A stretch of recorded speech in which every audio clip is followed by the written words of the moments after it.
যথেষ্ট কাৰণত ফুৰা চকা কৰিলোঁ আৰু ফুৰা চকা কৰি যি দেখিলোঁ যি শুনিলোঁ সেইবিলাক চাই মোৰ বৰ ভাল লাগিলে।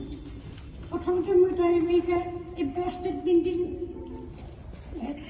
ফ্ৰীডম টাৱাৰ, ষ্টেট এসব লিবাৰ্টি, টাইম স্কোৱাৰ আদি চাইছিলোঁ। তাৰপাছত মই মোৰ ল'ৰাটোৰ পশ্চিম দিশত থকা হাডছন নদী চাবলৈ গৈছিলোঁ। হাডছন নদী দেখি মোক খুব ভাল লাগিছিল, কাৰণ তাৰ ছাইডৰ ফেচবুকত মই ইভান লিংকন নামৰ লেচন এটা পঢ়িছিলোঁ, গ্ৰেট লেচন।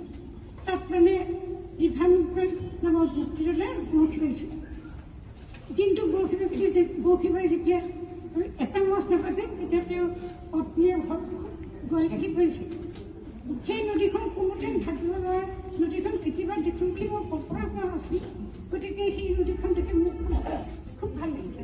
আৰু সেইকাৰণে প্ৰায় সন্ধিয়াৰ পাছত প্ৰায়ে এই নদীখনৰ সৌন্দৰ্য চাবলৈ গৈছিলোঁ। নদীখন মানে দেখিলে এনেকুৱা লাগিছিল যেন সাগৰ এটা ঢৌবোৰকে এনেকুৱা লাগিছিলে যেন সাগৰে ই পূবত ইষ্টাৰ্ণ নদীত লগ হৈছে, তাৰপিছত গৈ আটলাণ্টিক মহাসাগৰত মিলিত হৈছে।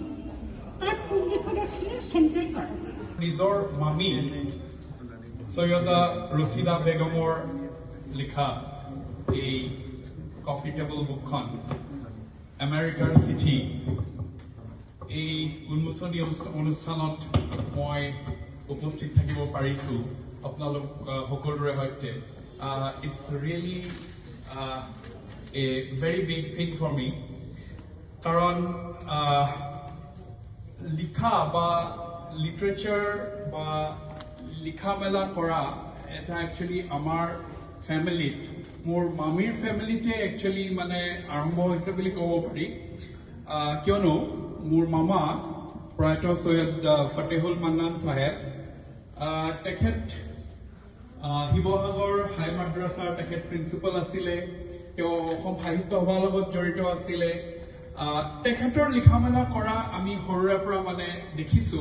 আৰু আজি যদি মই এজন লিখক বা সাংবাদিক হৈছো, মই ভাবো যে মোৰ মামাৰো যথেষ্ট প্ৰভাৱ।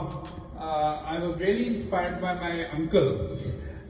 আৰু তাৰপিছত নেক্সট জেনেৰেশ্যন মোৰ মামীয়ে একচুৱেলি মানে মই যেতিয়া মানে কলেজত আছিলো, she is very good in maths.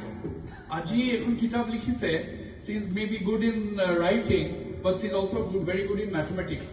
তেখেতে মোক maths শিকাইছিলে because I was a student of English.